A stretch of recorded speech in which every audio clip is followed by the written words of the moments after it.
Tapi itu di Kongres akhirnya dibuka. Dan whistleblower-nya pada dibunuh-bunuhin juga. Sama kayak whistleblower-nya Boeing kan. Ancaman untuk whistleblower itu mengerikan. Sampai akhirnya Amerika memutuskan membuat NDAA, perlindungan untuk witness. Itu diresmikan by undang-undang. Lu bayangin. Kenapa dia kemudian terancam kalau dia... Gak bisa, karena itu kan dokumen classified. Makanya kan podcast ini maupun podcast yang gue buat di channel Astronaci, ini hanya berani kita buat karena udah ada rilis. Kalau enggak, begitu gue ambil file, beberapa gue dapat file leak itu gue dapat. Tapi kalau gue sosial media kan itu, besok gue bisa hilang bro, karena agensi CIA, FBI itu kan banyak di Jakarta. Jadi kan gini, kalau kita bicara di podcast ini sudah bukan lagi bicara apakah alien itu ada atau tidak, itu udah bukan topik. Karena sudah... Yang kita bicarakan sekarang, ini pemerintah mau ngapain sekarang?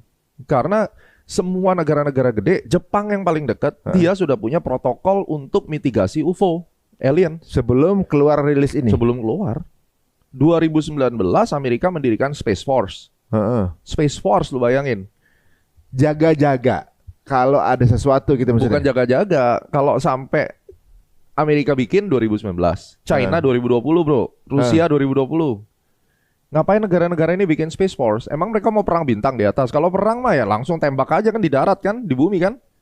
Terus Rusia udah punya senjata tuh yang laser beam langsung tembak ke atas tuh.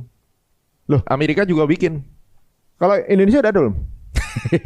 Enggak, maksudnya gini, kalau mereka kena share infonya, ya kan?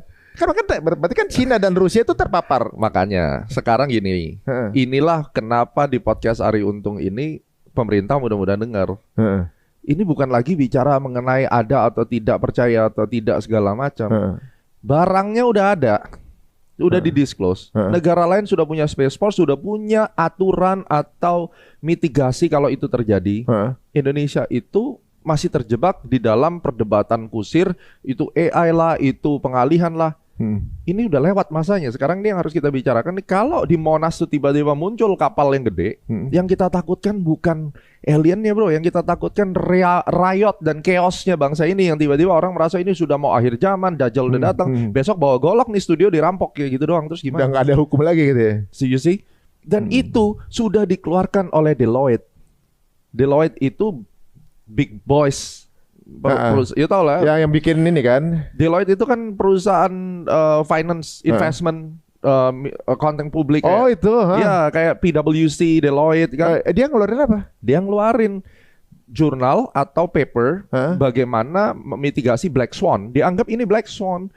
Munculnya AI, oke itu satu, dan non-human intelligence including UAP.